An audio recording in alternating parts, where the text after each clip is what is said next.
Font face à la violence une autre profession en souffre, les pompiers. Ils sont régulièrement pris à partie pendant leurs interventions. Témoignage à la caserne de Clermont-Ferrand avec Cintel Duquesnoy et Marie-Lise Pariot.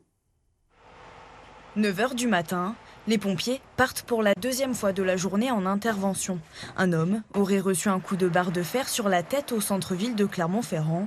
Dans le véhicule, la tension est perceptible. Dès qu'on part en intervention, tout peut se passer. On ne sait pas comment on va revenir, s'il y aura des blessés, s'il y aura des dépôts de plainte par la suite. Il y a un an, un pompier qui souhaite rester anonyme a reçu un coup de poing pendant une intervention. Ce type d'agression se multiplie depuis plusieurs années, laissant place à un sentiment d'insécurité. Et ce qu'on craint, c'est qu'un jour, on ne revienne pas au nombre avec lequel on est parti en intervention. Un fourgon incendie, c'est à 6, on doit rentrer à 6. Une ambulance, c'est à 3, on doit rentrer à 3. Certains ont aussi été insultés et menacés. Pour se protéger, les pompiers de Clermont-Ferrand pourraient bientôt être équipés de gilets pare-lames. Une solution insuffisante selon eux. Ils tirent donc la sonnette d'alarme et alertent le gouvernement. Maintenant, il faut que l'État comprenne la situation d'urgence dans laquelle on est, parce que malheureusement, il va y avoir de plus en plus de victimes pompiers, autant professionnels que volontaires.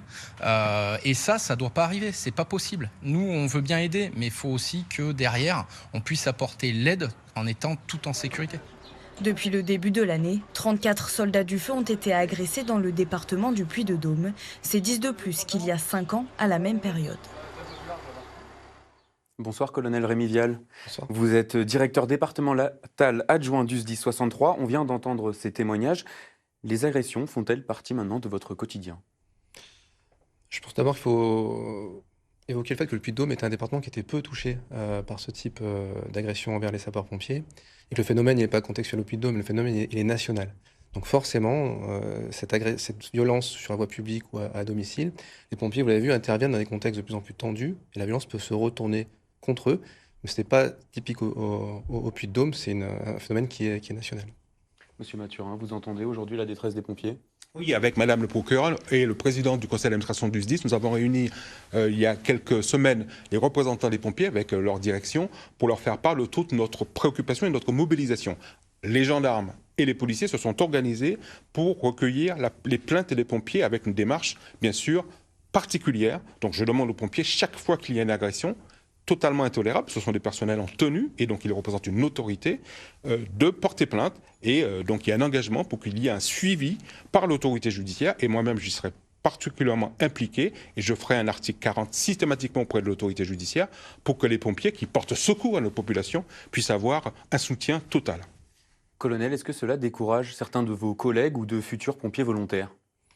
Non, je ne pense pas. Il faut aussi mettre en face 52 000 opérations avec 35 pompiers agressés.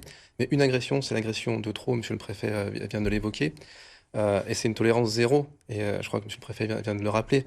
On a le soutien total de monsieur le préfet, de notre gouvernance et aussi du procureur pour le dépôt de plainte et la suite judiciaire. Comment vous faites pour vous protéger? Est-ce qu'il y a des procédures mises en place?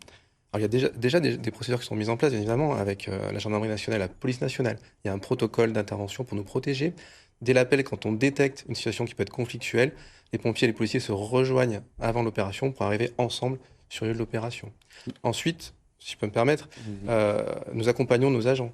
Nous donnons la protection fonctionnelle, c'est-à-dire que les services juridiques du SDIS accompagnent l'agent dans le dépôt de plainte, dans le suivi de la procédure judiciaire. Il va même jusqu'à indemniser l'agent si la personne accusée n'est pas solvable. Et puis à côté de ça, on a aussi tout un soutien psychologique que nous proposons aux agents qui ont été victimes d'agression. Il y a plusieurs projets en réflexion, la mise en place de caméras piétons et le gilet pare-lame. Est-ce que c'est des choses que vous souhaitez?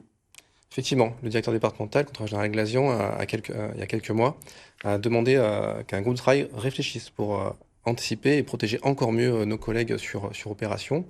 Il y a 3 pistes. Bon, déjà, une première piste qui est l'organisation de l'établissement, une organisation fonctionnelle, qu'on ne peut pas mieux faire encore. Une piste qui est liée au matériel, effectivement, des caméras piétons, encore une fois, qui pourront être acquis avec un fonds et une aide de l'État, et des gilets par lame, effectivement, sont à l'étude et seront présentés à une gouvernance pour acter ou pas les choses. Et puis la dernière chose qui est très importante, c'est la formation.